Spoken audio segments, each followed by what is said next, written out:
Sunita Tarasundari veg. আমি সুনিতা। তোমাদের যখনই মন পছন্দ বা নতুন খাবার খেতে ইচ্ছা করবে, ইউটিউবে গিয়ে লিখবে সুনিতা তারাসুন্দরী ভেজ আর সাবস্ক্রাইব করবে আমার চ্যানেল।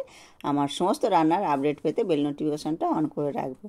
আর এখানে দেখো আমি 500 মতন পালং শাক নিয়েছি। শাকটা ভালো করে ধুয়ে নিয়েছি। আর পালং শাকের মধ্যে বালি মাটি এই সমস্ত থাকে, ওই জন্য ভালো করে আগে ধুয়ে নিয়ে আমি কেটে নিচ্ছি গোড়াটা ফেলে দিয়ে। আর এরকম করে, খুব একটা ছোটো না খুব একটা বড় না, এরকম করে কাটছি সবগুলোই এইভাবেই কেটে নেব। আর পালং শাকগুলো কিন্তু খুবই ভালো ছিল। আর এখন তো পালং শাক খুবই পাওয়া যায়, তো পালং শাকের তরকারি খেতে খুবই ভালো লাগে। তো পালং পনির আমি করেছি। তো আরও অনেক রকমই পালং শাক দিয়ে রান্না করা যায়। তো আজকে আমি বাঁধাকপি দিয়ে পালং শাকের তরকারিটা করব। আর তোমরা বন্ধুরা স্কিপ না করে পুরোটা ভিডিও দেখতে থাকো। আর বাঁধাকপিটা আমি কেটে নিয়েছি। কেটে নিয়ে বাঁধাকপিটা একটু জলে আমি সামান্য ভাবিয়ে নেব। তো এর মধ্যে একটু লবণ দিয়ে দেব। তো লবণটা দিয়ে অল্প একটু করে ভাবিয়ে নেব। নিয়ে আর এটা আমি কিন্তু জলটা ঝরিয়ে নেব। তো একটু নেড়ে চেড়ে নিলাম। আর বাঁধাকপিটা ভাপিয়ে নিলে গ্যাসটা হয় না, তার জন্যে একটু ভাবিয়ে জলটা কাটিয়ে নেব। তো আমি এটা বেশিক্ষণ অবশ্য রাখবো না।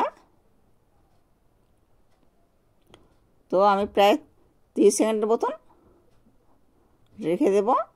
30 সেকেন্ড পর জলটা ঝরিয়ে নেব।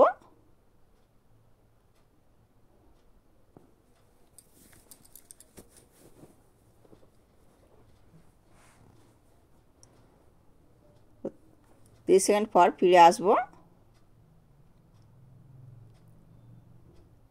এই দেখো অনেকটাই কমে গেছে। তো এইরকম করে যদি বাঁধাকপি রান্না করা যায় তাহলে কিন্তু গ্যাস একেবারেই হবে না। তো এই দেখো আমি ছাঁচার সাহায্যে তুলে নিচ্ছি।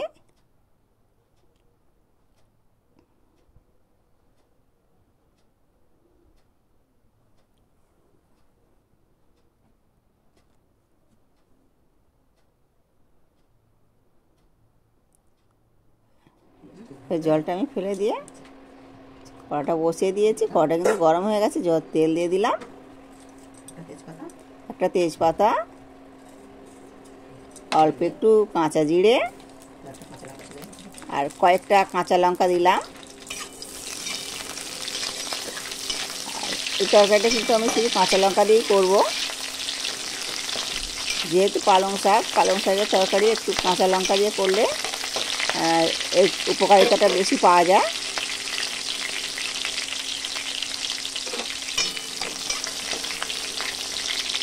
আর এটা দেখো আমার ভাজা হয়ে গেছে। একটা বড় সাইজের টমেটো কেটে রেখেছিলাম, ওটা দিয়ে দিলাম। একটু লবণ দিলাম। লবণটা দিলে একটু নরম হয়ে যাবে।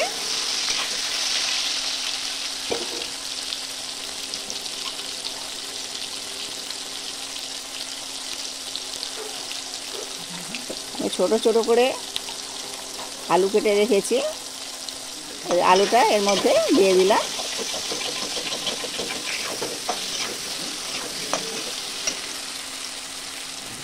আলু টমেটো এগুলো ভেজে নিলাম। এবার এর মধ্যে কিন্তু আমি মশলাটা দিয়ে দেব। বাঁধাকপিটা দিলে মশলাটা আমি ভাজতে পারবো না, তার জন্যে আমি প্রথমে মশলাটা আগে দিয়ে দেব। প্রথমে আমি একটু আদা দেব,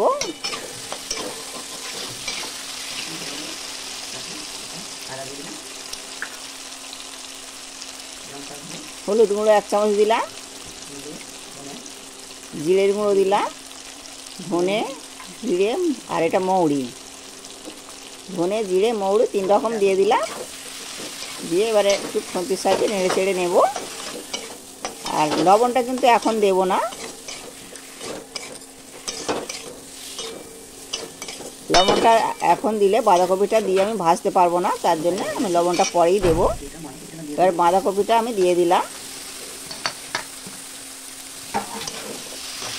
বাঁধাকপিটা দিয়ে ভালো করে নেড়ে চেড়ে নেব।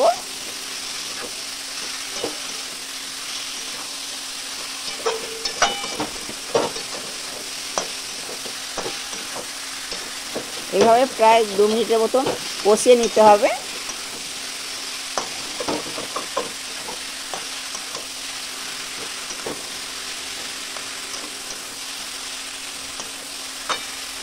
বাঁধাকপিটা একটু ভালো করে ভেজে নিতে হবে, তাহলে কিন্তু বাঁধাকপির টেস্ট অসাধারণ হবে।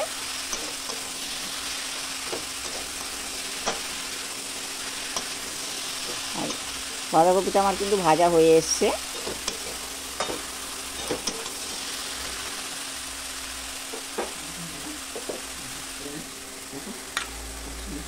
পালং শাকগুলো আমি ভালো করে কেটে ধুয়ে রেখেছিলাম। প্রথমে একবার ধুয়ে নিয়েছিলাম, আরও একবার ধুয়ে নিলাম। তো পালং শাকটা দিয়ে দিলাম।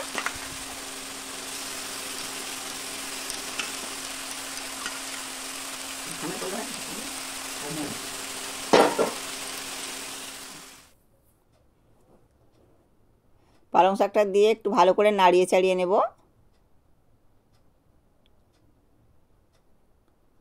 পালং শাকের মধ্যে থেকে জল অনেকটাই জল বেরোবে, তাহলে আমাকে জলটা খুব কমই দিতে লাগবে।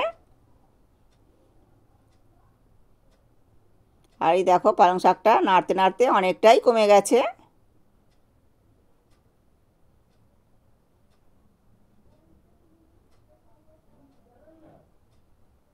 এইভাবে কন্টিনিউ নাড়তেই হবে, আর নাড়া বন্ধ করলে কিন্তু এটা ধরে যাবে।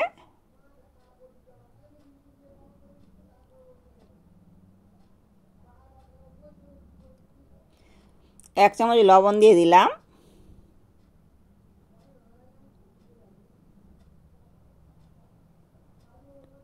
লবণটা দিয়ে আমি একটু ভালো করে নাড়িয়ে চাড়িয়ে নেব। আর বাঁধাকপির তরকারির মধ্যে যে জলটা দেব ওটা কিন্তু একটু গরম জল দেব।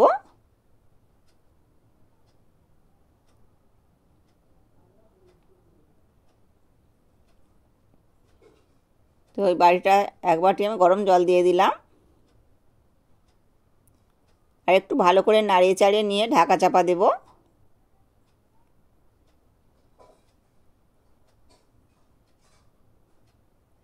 এক চামচ চিনি দিলাম। চিনিটা দিলে একটু ব্যালেন্স হবে। আর বাঁধাকপির তরকারি একটু চিনি দিলে একটু মিষ্টি মিষ্টি লাগবে, ভালোই লাগবে।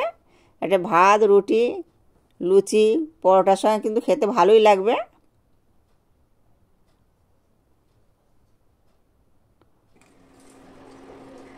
দু মিনিট পরে ফিরে এলাম।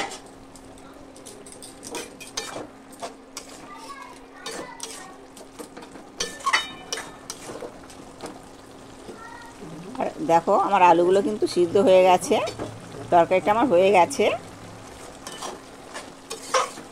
আমার এই সহজ রেসিপিগুলো দেখে যদি ভালো লাগে তাহলে প্লিজ আমার চ্যানেলে সাবস্ক্রাইব করবে, বেশি বেশি করে শেয়ার করবে। গরম মশলা হাফ চামচ দিয়ে দিলাম।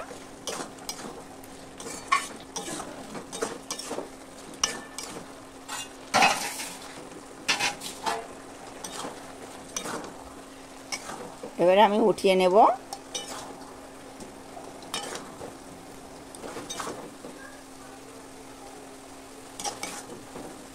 ভালো লাগলে আমার চ্যানেলটি লাইক, কমেন্ট ও শেয়ার করতে ভুলবে না।